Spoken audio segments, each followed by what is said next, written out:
So aloha mai kako. My name is Lisa Leilani Ka'anoi, and I'm the engagement specialist for Mauli Ola Malama Lama, which is the Healthcare Workforce Development Center at Papa Ola Lokahi, which is the Native Hawaiian Health Board. So mahalo for joining us today, and also for those that will be joining us later via the recording. To our last ONA webinar episode in this version of it, called Examining the Value of Transformative Change. I'm very happy to introduce my boss. So now you see I'm at work. Dr. Sheri Daniels. And I'll just as an FYI for folks, you can enter your questions, comments, feedback either in the chat section or in the Q&A feature. And since this is being recorded, we will also send registrants the recording of this who aren't present. For those that did sign up for the last webinar, we're a little bit delayed in getting that recording out, so our apologies, but we'll get them out both at the same time. All righty, so I'll turn it over to you, Dr. Sheri. Well, aloha mahalo, Lisa, and to all the mom team members, and for, kind of closing the circle on our Ono series. I know over the last several years, you guys have done amazing work and putting out just different spaces to have creations and learn. So, Felina mai kako, everyone. Thank you to the 70+ people who are joining us today or joining me today. I'm going to ask Lisa to put up my PowerPoint. I wanted today to kind of be a little conversation, a little talk story. And this opportunities are probably one of my favorites to do because I get to just kind of, put my feet up, have a conversation. It reminds me of being at my grandma's house, eating dinner around the poi bowl and just talking story. And that's what I hope today is going to be. It's just as we close out our series of Ono learning, that's kind of what we do. I hope people can put it into the chat where you're calling in from, where you're listening in from. That would be great. If you want to throw in, where you grew up, what island, that would be wonderful too. So as Lisa introduced me, I'm Sheri Daniels. I'm the CEO of Papa Ola Lokahi. I hail from the beautiful Moku of Maui, born and raised there. I have 4 children, all of which are Kulakaiapuni. My oldest 2 are on their way to UH Hilo. So I have, kind of this excitement as the new school year starts. So today we're going to be talking about transformative change. But before we do that, I wanted to just do a quick highlight of what Ono has been doing the last several years. So next slide, Lisa. And also, if people want to put in the chat questions, things like that, it's very interactive. So you can ask anything. Yeah, ask anything. So our plan today is really talk about why we did Ono, what's our plans after, what Ono has done, I guess, toot our own horn a little bit, but really talk about accomplishments of the Ono series. Next.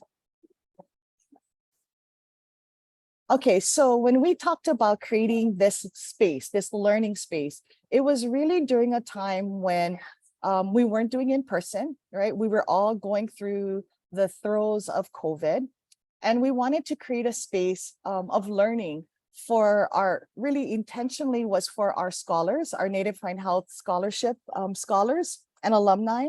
But then we quickly recognized that this was a connector. It was a connector for folks to listen and to learn and to still feel engaged and connected. And I think culturally, that's really important.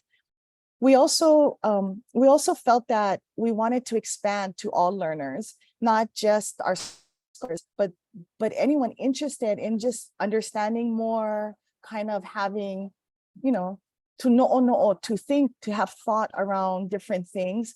And so it really became a space of professional storytelling. I think that's as I've watched different webinars over the last couple of years, Ono has always been really great in that it allowed professionals, just regular folks, to tell their story, to talk about the great work that they've done, that they are doing, but also to have a real personal feel to it. And I think that was something that was very intentional, but also organic in the same way, in the same thread. So that was really the intention of when we of creation of Ono. Next, Lisa. So over the last 3 years, the series kicked off in 2019. We've had 60 webinars, over 3,700 of folks tuned in, and 115 speakers. I believe I was one of the first to kick off the series. And, I think just the numbers show the interest, but when we send out the recordings, people are also watching it then. And some people are also sharing it with colleagues or family and friends. So mahalo if you've done those things. Okay, so you guys ready? Let's talk about indigenous leadership. And when I was naming this conversation, the word transformative has constantly been coming up in different spaces for me, not only professionally, but personally. And I think I shared a little bit, right? As your keiki or your ohana transitions from one phase of life to another, graduating high school, going to college, those are all transformation. Those are all moments of transition as well as transformation. And I think, there's that saying that change is always constant. And I think that's the truth, that we're always changing. As we learn something new, as we get up in the morning before we go to bed, there's always change that's happening in our lives. The difference is, what kind of change are we experiencing? And so I think as we sunset this series, and it being the finale, I thought, what better word than transformative? Because I think that kind of summarizes what the series provided. It was an opportunity to transform, to have people think, have people learn. And that's all part of transformation. But in talking about transformation, I really wanted to maybe create space today to start to plant seeds around what is indigenous leadership. What does it mean to be kanaka Ōiwi? What does it mean to have that Native Hawaiian leader? I think that's questions that we've been asking for generations. I think different times in history have really brought that question more to the surface. And I think over, experiencing the last few years and all those changes, really is starting to make me think, what is indigenous leadership? What does it look like? What does it feel like? More than that, not thinking about it, but how do you actually do it? And so my husband has this really, it's a common saying, it's show me, don't tell me. And I think that's where I'm hopeful that today's conversation, people can start doing those steps towards indigenous leadership. And even if you're not a CEO or a manager or, in those positions of power, that, we all have positions of power, and it's how we use that. And so what does it mean? And if people want to drop things in there, when you think of indigenous leadership, what is the first thing that comes to mind? And I think for me, and I do get asked this question a lot, do I feel like I'm an indigenous leader? And if I can be frank about that, not all the time. I think being an indigenous leader and having those leadership skills is an intentional action. You don't, in the things that you do, it's about the intentionality you bring to it. And as Kanaka, that's really important, and that's really who we are. And so do I think I possess some of the skills? Absolutely. Do I practice it 24/7, 365 days a year? No. But I know that I have the skills and that I can. And Indigenous leadership is really taking a look of who you are inside. Dr. Kikuni Blaisdell talks about the 3 picos, and there's a really great YouTube video that's out, and it's on our Papaololokahi Facebook, and he talks about the 3 picos. And just a quick refresher, right? We have our piko po'o right here, right? That connects us to our kupuna, to that spirituality part, to our kupuna. We have our piko, our belly buttons that connect us to our present. That's what gave us nourishment in our mama's tummy. And then we have our piko ma'i. And so for wahine, that's where new life is birthed out. For Kane, you contribute to that new life. And so when we think about Indigenous leadership, is really being intentional about how you see those spaces, how you connect in your different picos. How are you listening to that na'au? You know, if you think about it, there's times where you just get that gut feeling as a Kanaka, but even in other, other communities have these too, other cultures, but you feel that in your gut, in your na'au. And that's all part of Indigenous leadership. And it's really recognizing what your beliefs and your values are attached to that. I think oftentimes we dismiss those kinds of things because it's not tangible, right? It's not things that I can hold on to. I can hold on to this cup of coffee, but those kinds of feelings, those kinds of sometimes your beliefs is not as tangible. And so as Indigenous leaders, how do you come to terms with that? How do you thread that together? Jan, I see that you've raised your hand. Do you have a question?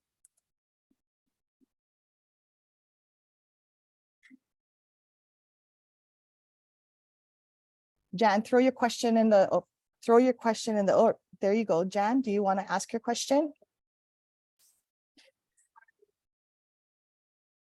Jane Yamada. Jane, I'm sorry. Jane.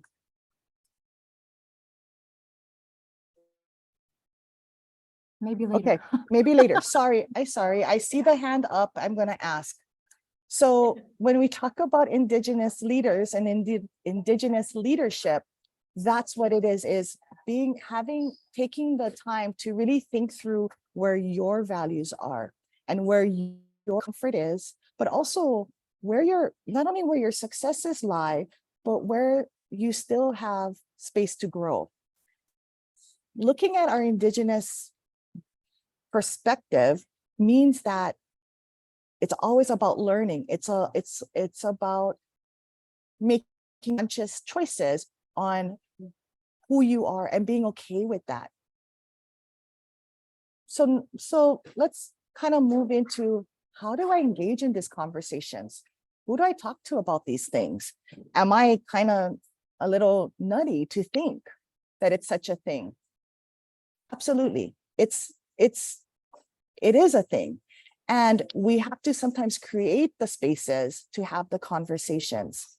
I think sometimes as a community, that's one thing I gotta say around Kanaka. We have no problem having conversations. We have no problem putting our emotions out there. We're a very passionate culture. But we also need spaces to have conversations, to discuss things, to better understand. And so in order to have these conversations, we have to create spaces. And on top of that, we have to be okay with being uncomfortable and having that, and knowing that, I might not be the best at something, but I'm going to try my best at it. And that alone actually, I think, plays to the resiliency of who we are as a people, as a lahui. And coming into a conversation or into those spaces with to have those conversations also plays to the resiliency of why we need to have these conversations.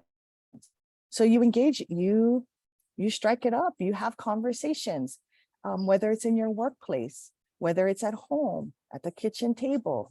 It's asking your keiki, your mo'opuna, like having those conversations. What does it mean to be Hawaiian? What does it mean to be indigenous?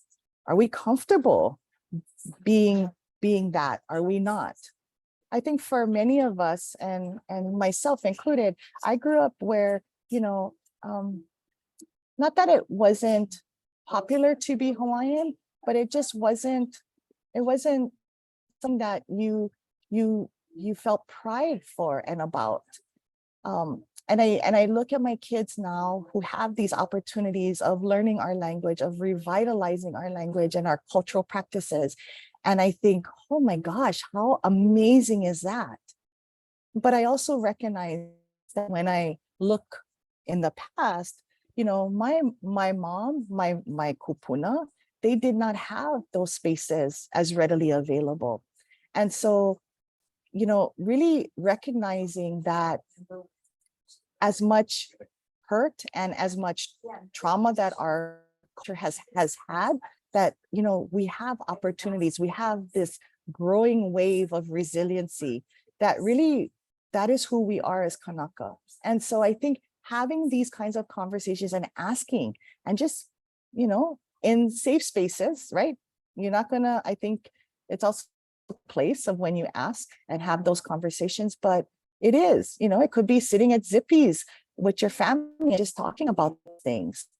And I think oftentimes when we're having these conversations, it's when we hear somebody talking olelo, having olelo conversations in everyday places. And to me, that's when I notice for my ohana, we have more of these conversations. And I think it's normalizing them so that, it does become just part of who we are and the things that we do. When we talk about authenticity, that's often tied to when we talk about indigenous leadership, because when we're authentic, and okay, so that might be a question too, or a thought. What is being authentic? How do we measure that? How do I know I'm being authentic?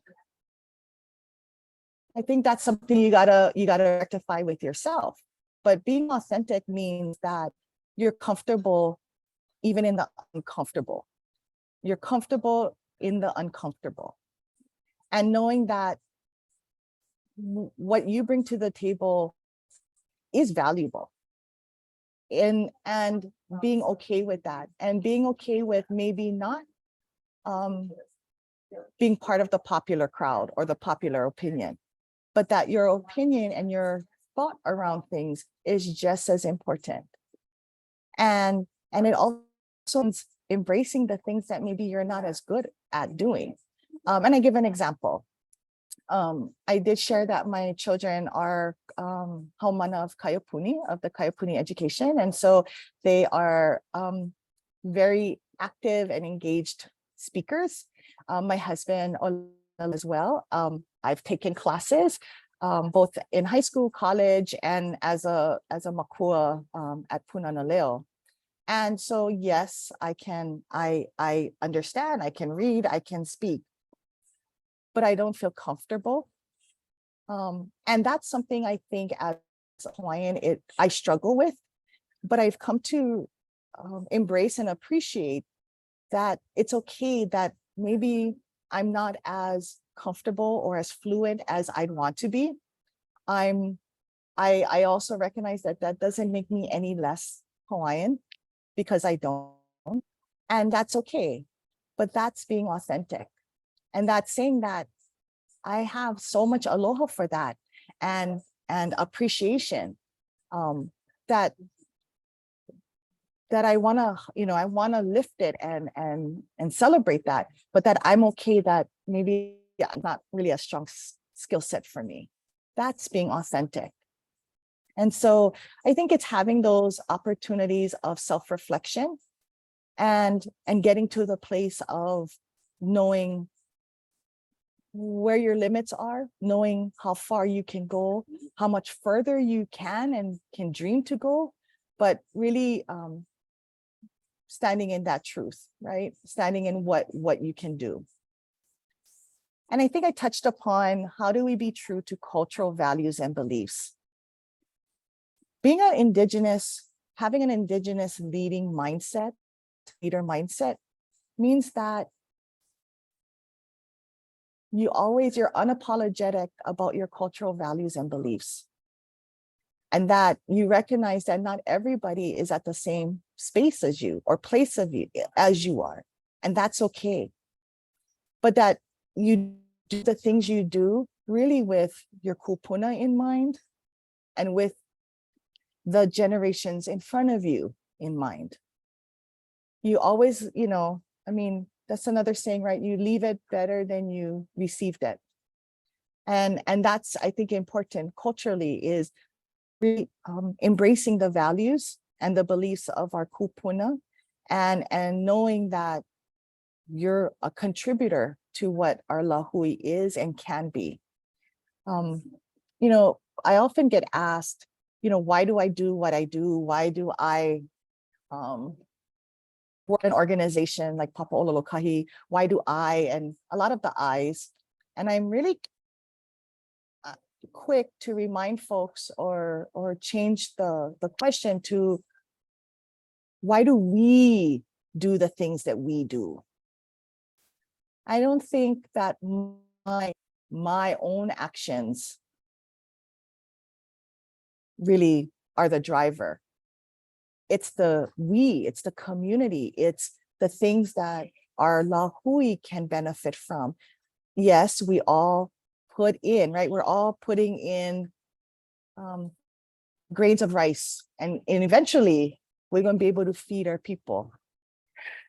But we all contribute in little ways. Yes, individually we contribute, but collectively we make more impact. And that's where the transformational change happens.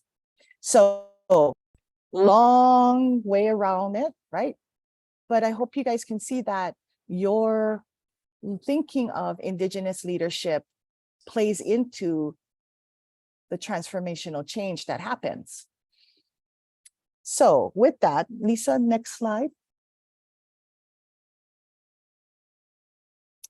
So I'm letting you guys chew on that a little bit. And we're going back to, so what's next for Ono?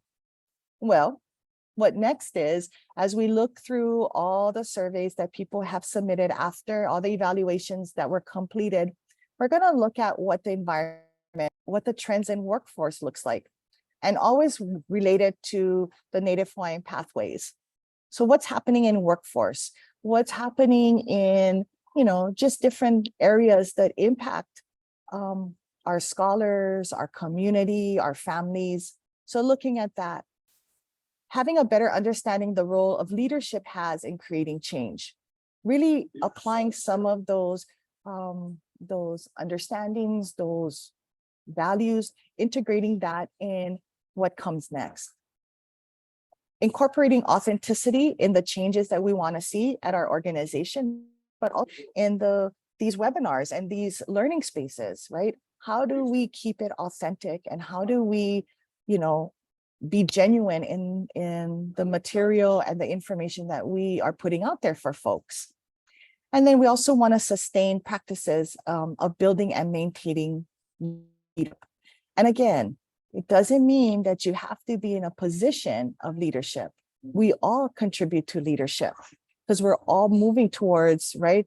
Moving our lahui forward. And that's all part of the role of leadership. Next slide. I think this might be my last slide. It is. And I was hoping to give us a good time for Q&A. And so, I put that on because sometimes it's a good reminder about,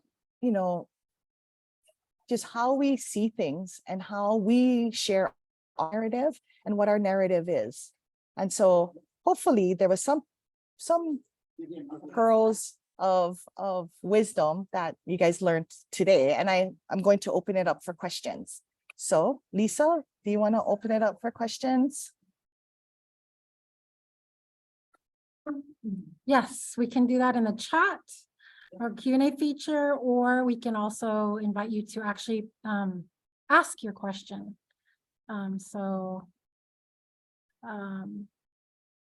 Yeah. And I just want to go back to this slide right here. This one right here, the snapshot of Ola na Ōiwi. Wow, that's a lot. That's really cool.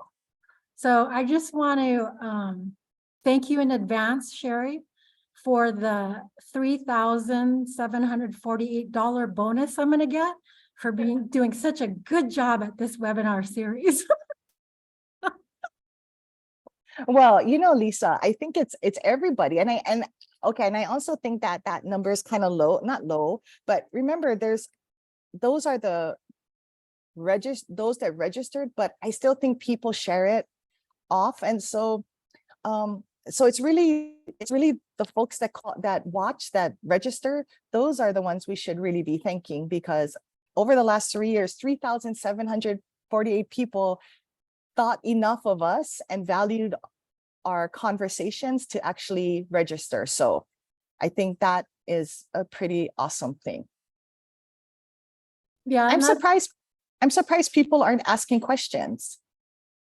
Well, and that's true, because some of the webinars that we presented were actually feedback from those that watched the series. So it wasn't like we created, all of these topics to present, but it was actually, folks were interested in that. And so we were able to round up some speakers, and, it was, it did start out for scholars, and then we realized it was received so well that, we received over 1,200 folks on our email list.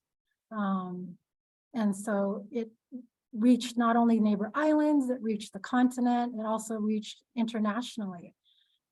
Some of the topics that we talked about. And I think what was really important was this last year, our theme was reciprocity. And so including, of course, our Pacific Island relatives and family, because they're here with us, and our issues are their issues are our issues. And so I feel like that was a nice way to end off this 4-year series. But yeah, we do have a comment.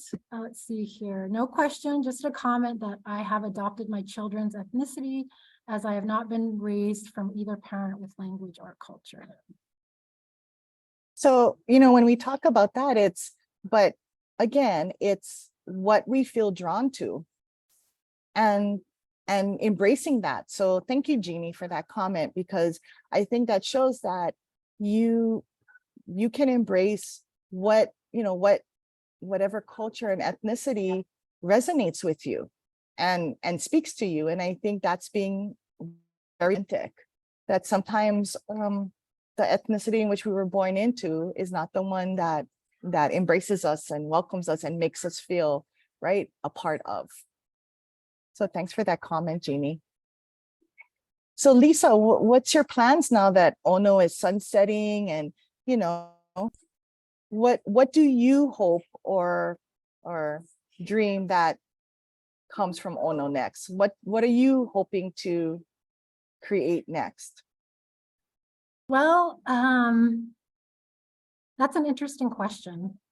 So we're looking at refocusing it for our scholars, what their needs are, and fine-tune that content for the challenges, or whatever they're going through at the moment that we feel like is important to talk about. So I guess just really drilling down to see what the needs are for our scholars, and then hopefully some of that will we can open that up later. But it's been fun doing this series from the beginning. I remember didn't know a lick about Zoom, didn't get it right many times in the beginning. And now that we have that down pat, there's all kinds of things we can do. Do you have any suggestions? Does anybody in the audience have any suggestions? Yeah, I'd be curious to see people's comments or thoughts to that. So Dr. Rear, thanks for joining us. So today we had 70 registered for today. But like I said, I'm at a meeting here today, and somebody had told me they registered, but they'll watch the recording when it comes out, and they often recording. So I think we get a lot of those that register and get the recording and watch it there then at a more convenient time. So 70 to answer your question.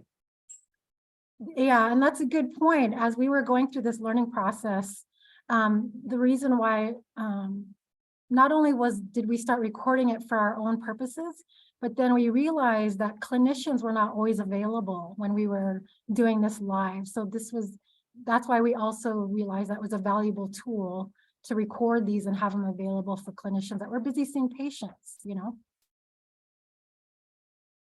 And some of the topics that we covered were all over the place. Like the first one was a sense of place, because that was driven by the Mauna Kea movement. We talked about stuff like Alzheimer's, hula in the time of COVID, biomedical research. We talked about all kinds of things. So it was a nice variety, I think, when we look back at all 4 years. Lisa, can you advance the slide deck one? I think, is that the slide, Jeannie? So much. Okay.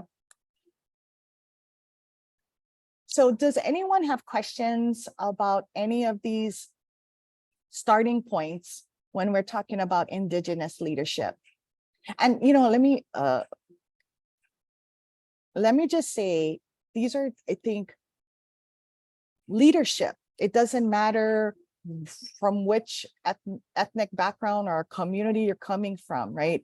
I think understanding and engaging in healthy leadership is a conversation. Authenticity doesn't matter. That's something, that is what builds trust. That's what builds a lot of the respect in that space. But what makes it Indigenous, I think we got to be really clear, it's the tie to cultural values, practices, and beliefs. And how does that aim when the community in which you work or in which you engage is not of your community, right? That's what makes it a little more layered in terms of Indigenous leadership, is because there is almost this duality that you are in that, because it's not just the mainstream, how do I be a good manager at Jack in a Box, right? That, for organizations that have a cultural backing, whether it's Native Hawaiian, Pacific Islander, Filipino, Asian American, all of those, we also have this other layer, this other space of duality of how do we respect and hold true to our culture and to our kupuna and those pieces, while also engaging and having to do work and practice in a very Western concept, mindset kind of thing. And so that's where that inclusion of Native leadership, Indigenous leadership, all of that comes into play. So there's a question, are there opportunities for mentorship? So I think this whole space of Indigenous leadership is very, very new. So kind of like diversity, equity, and inclusion, right? So somehow that's become like the new buzz, equity, equity, equity. Indigenous leadership or cultural leadership is, I think, new in the sense of how it fits in the mainstream puzzle. In our communities, we've been doing this. If we look back and we have stories, we have mo'olelo around how ali'is, led, how communities operated. But we really, it's about practice. And so we really haven't practiced that. And so I think now there is more of a shift to start reclaiming what that is and looking at what that means. And so it's like developing constantly and changing constantly because we haven't been practicing Indigenous leadership. I think we've been doing pieces of it here and there and in spaces, but if you work for an organization that is not really culturally, that puts a strong hold on cultural values as being the leading the organization, then you're still figuring it out. Not very many organizations can truly say that they're leading with a cultural lens, truly leading with a cultural lens. That's really hard to do because we don't live in a truly Indigenous world. And so I think that's where the push and pull and the struggle sometimes we have, because like I said, sometimes you're the lone person trying to stay firm and true to identity and how you integrate that into the work you do. Not always easy and not always popular, right? Because it makes it a little more difficult. And so oftentimes people fall back to known behavior, easy behavior, because it's just easy. You don't, draw attention to yourself. You can just kind of keep moving ahead. And so I think that's where the internal struggle people have comes into play.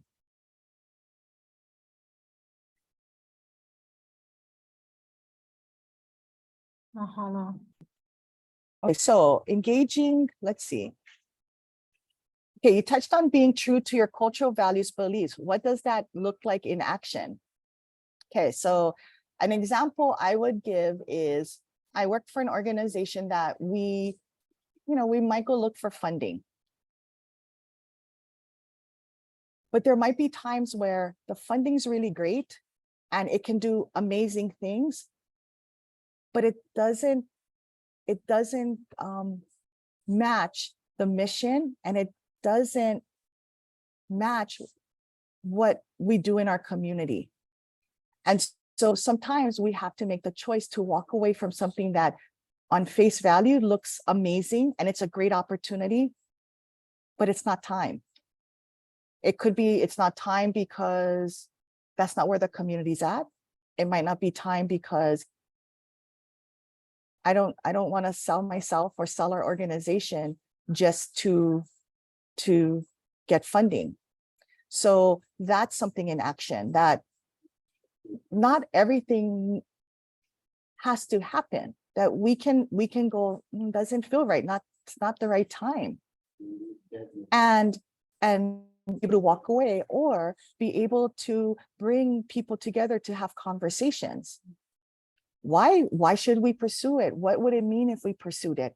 How does that impact us? Good, bad, everything in the middle. That would be it. That's what action would be, is stopping, pausing, wondering really what's the intention that I'm making in choosing the direction I'm going to go. And asking and having those conversations and almost like sitting and listening. I think if we look around, things happen so fast, right? People go quick. And there's something to be said about quiet reflection and intentionality. And so that would be what that looks like in action. Engaging in conversation is something that is learned about being culturally sensitive or aware. Okay, so cultural, I'm sure many of you have heard the term cultural competency or being culturally competent.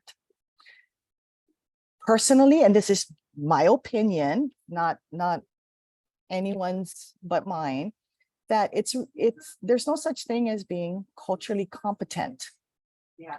Because competency means or lends one to believe that there has been a way for you to demonstrate that, right? And going to a 45-minute or even a half a day training on a cultural practice or on being Native Hawaiian or Native Hawaiian history doesn't make you competent. It provides you with awareness and insight, possibly, and awareness. But even somebody, I had a kupuna tell me one time, 84 years old, I think he was. And the comment was, all my years on this earth, I still don't know everything there is to know about being Hawaiian. But what? Like, that was very profound, because here I thought, well, you're kupuna. Like, you're kupuna. Like, you are this vessel of knowledge and ike. And he was like, yeah, maybe in some things, but I'm no expert in what it means to be Hawaiian. I'm an expert in me, in what I bring, what my value is, what I hold. And I thought that was very profound, because I think oftentimes, right, there are those that believe, well, if I take a class, if I get a certificate, if I'm certified, therefore I am. No, that it's, some of our cultural practitioners, when you talk to them, they learn from their kupuna from a very young age. And that's oftentimes what happened, what took place. And it's lifelong. And it's being more than a lifelong learner. So I think you can always talk cultural sensitivity, but it's also life sensitivity, right? It's about people sensitivity. And I think that can be done in a very broader way. And then you can kind of like loop it back to, what does it mean culturally, especially here in Hawaii or anywhere now where you have really different communities together in different spaces, whether it's in your home life, with your family, whether it's the people you work with. There's all these spaces of diversity already that was here well before DEI became popular, before any equity terms were used. There was always diversity. It's just somebody turned on the light and now we're like, oh my gosh, there it is. Oh, no, but it was always there. We were just in the dark and stumbling through the dark house. And now somebody's turned on the light, and now everybody's come out of the woodwork, touting that. And I think those that have really been doing equity work has always been doing equity work. This wasn't called equity, right? I think that's the thing, is we create all these great terms and trending words, and that's all they are words. It's the action, right? And so when you really look at these trailblazers or these people that were doing equity work, they were doing it well before it was popular, before it was commonplace. And so you can have those conversations. I think Jeannie's asking that on any of that, but it's really talking about what is your own values. That's what's important, because you cannot have those conversations if the person is very much in opposite of yours, right? Kind of the deep kind of conversations. You can have the surface conversations and you can, touch upon things, but to have really deep, meaningful, transformative conversations, they got to have some of the similar values or openness to have and recognize those values.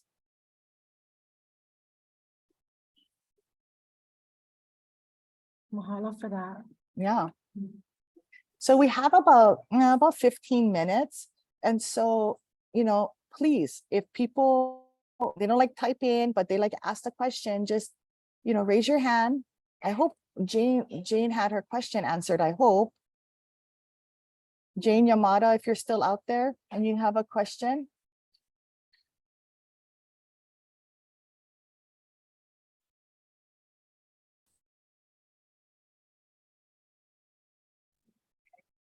I don't see her.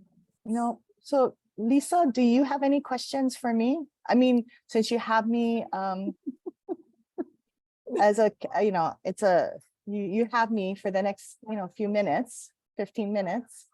Well, mahalo for taking time out of your busy schedule. I was going to check to see if our assistant, my kokua here today, Conan Wykes, I'll introduce him. He is actually new. He started here on July 3rd, and he's been helping me do some of the engagement items. There's Conan. He's currently going to school at UH Manoa, getting his degree in public health. Conan, did you have any questions since we have her attention? No questions, but just adoration. Everything was so inspirational, and everything you said, Sheri, was so inspirational, and talk about knocking it out of the park. Thank you for your leadership.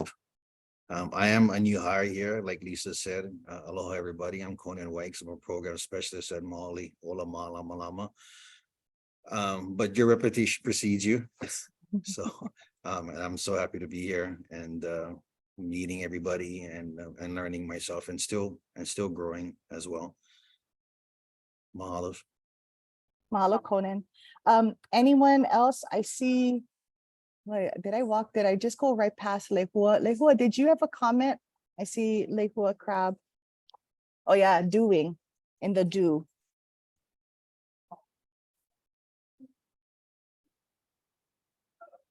Le, Jeannie, Lehua, Dr. Greer, mahalo for joining and for asking questions.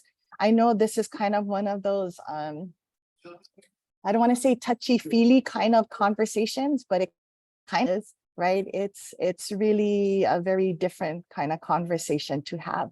I'm not going to throw data and all that at you, but yeah. Oh, no, Lehua, we cannot hear you. Here, let me try to put her mic on.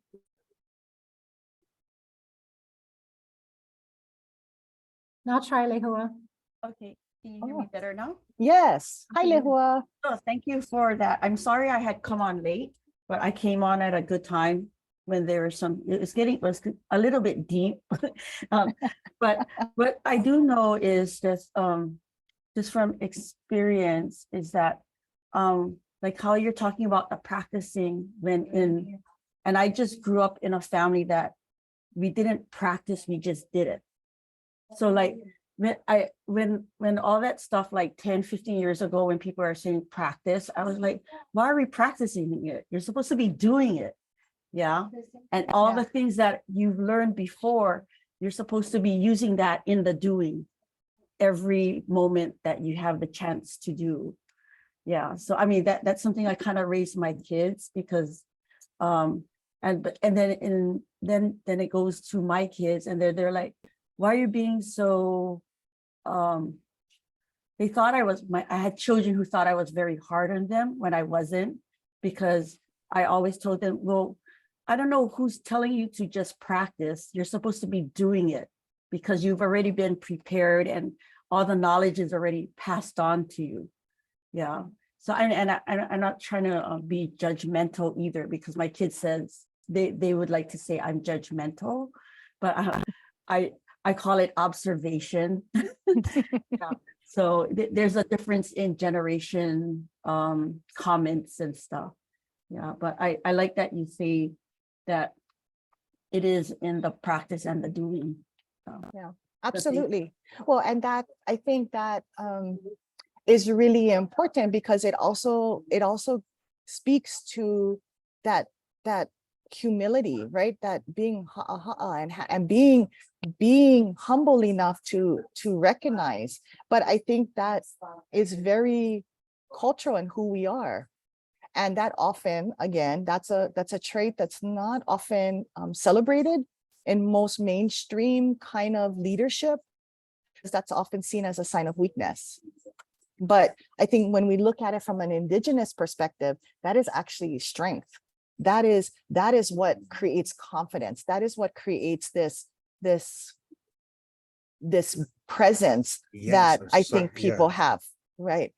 That, you know, the term which I also kind of I totally believe is this whole, you know, calling people mana wahine, or, you know, being manaful, or having that essence of mana. I think mana is so powerful, absolutely. But I think it's how we sit and how we really apply it to the things that we're involved in. And again, it's never about us.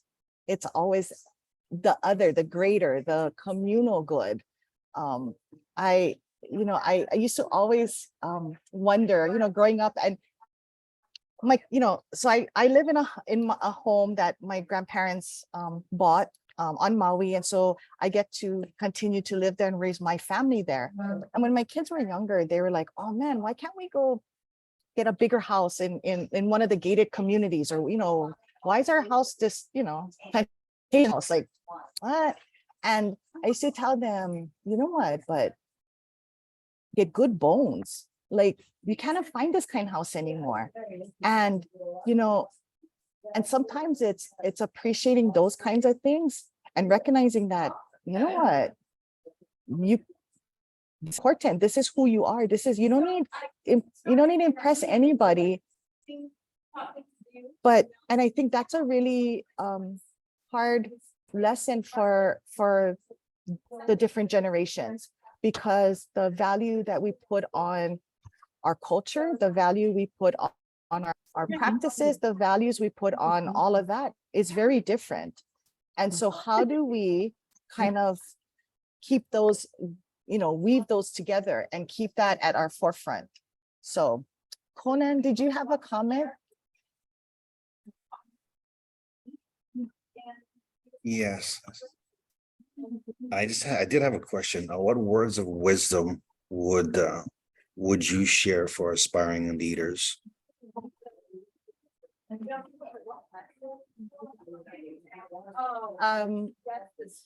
I would probably say prepare to fail. And it's not willing that to happen. But when you come and you think, you know what, I might fail, but I still gonna try. And so you had a quote, and I'm gonna find my quote. But you know, that's the thing is, when we don't think about failure and about we're going to fail, like it just, that's part of life. How we cope with that, how we prepare, how we come out of it, is what I think demonstrates true leadership and true perseverance and resiliency. We all going to fail, but I guess that's the thing, right? Failure, people think failure is this down and bad thing. No, failure can be an opportunity that we never see, right? Sometimes our biggest fails actually kind of flips to probably the biggest space of learning that you'll experience. And right, you don't know it when you're going through it. You're like hurt, you're angry, you're all of those things. But when you get through it, you go, hey, wow, hey, if I wouldn't have right? And then there's things you learn from that failure, whatever that is. And so I think that's what I would tell aspiring leaders is prepare to fail. And that's not a bad thing. Failure is not a bad word at all. And it's how you spin your narrative, right? It's kind of like when we tell our people, our Hawaiians, there's so much health disparities. We're so disparate. We're so this, we're so, you know, we're all these negative things. And it's like, why gotta be negative? Yes, we have high incidences of diabetes and heart disease. And yes, we make up a large population of the prisons. That's facts. And so what do we do different? We can continue to perpetuate the narrative, or we can figure out how we change it, how we reword that narrative. And so, and that's all part of the fail, right? And then what do we do to improve that? So Lili'u's quote, and this is from 1917, never cease to act because you fear you may fail. So so my advice or my manao to people, prepare to fail. Because when you prepare to fail, you're going to do, you're going to act, you're going to try, you're going to give them 200% because you can. Because you're not worried about tripping and falling. Because you know when I trip and fall, I'm going to laugh and I'm going to look around who will see me fall and I'm going to dust myself off and I'm going to keep going. If I think, oh, look, smooth sailing, I can run through the field, no worries. And I fall, what do you think going to happen? Then I'm going to be over there going, oh, I scratch my knee and I might cry. I might wallow in it and be like, oh, and I'm going to get up and I'm going to just kind of mosey along. No. So, right, it's preparing your mindset ahead. So yeah, prepare to fail. Yep, I'll be by Sherry taking a picture when she falls.